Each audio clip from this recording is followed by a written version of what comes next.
Simulation in general is really valuable because it's experiential learning. Standardized patients play the role of real patients. Felt this pop.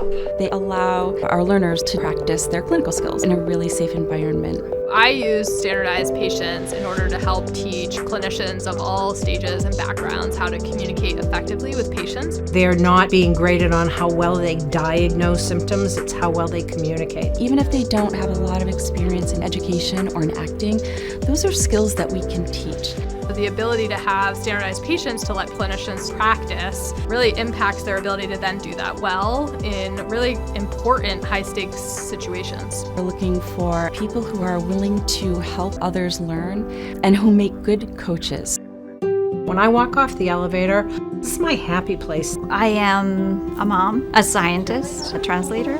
I owned a construction company in my previous life. I was looking for something flexible and something meaningful. We have a great team, not only in the simulation center, but just the SP trainers. I help put the events together, make sure that the patients are trained. I really enjoy that I get to see that whole view. We're ready to begin. Conversations with real patients can be really high stakes. Getting good and practicing at how to navigate these conversations helps ultimately providers to provide care that then leads to kind of decreased moral distress, which helps with burnout.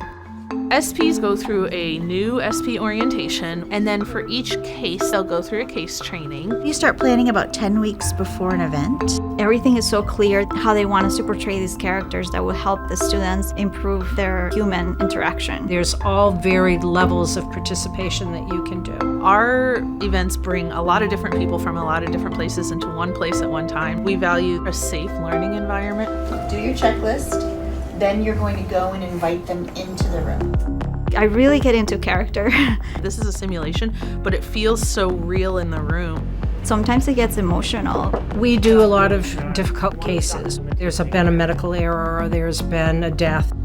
It's normal for family members to feel angry, right? And so being able to have a standardized patient, they really get your heart rate going.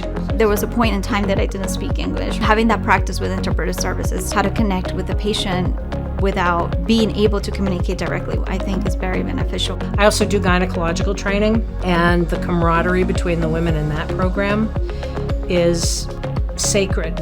In each room we have 2 cameras. One is focused on the standardized patient, one is focused on the learner. It allows faculty to watch them communicating with standardized patients and give real-time feedback. It's helpful simulating that more stressful environment. We really need SPs to make sure that our clinicians are able to communicate effectively with you, able to be present even in the most difficult moments.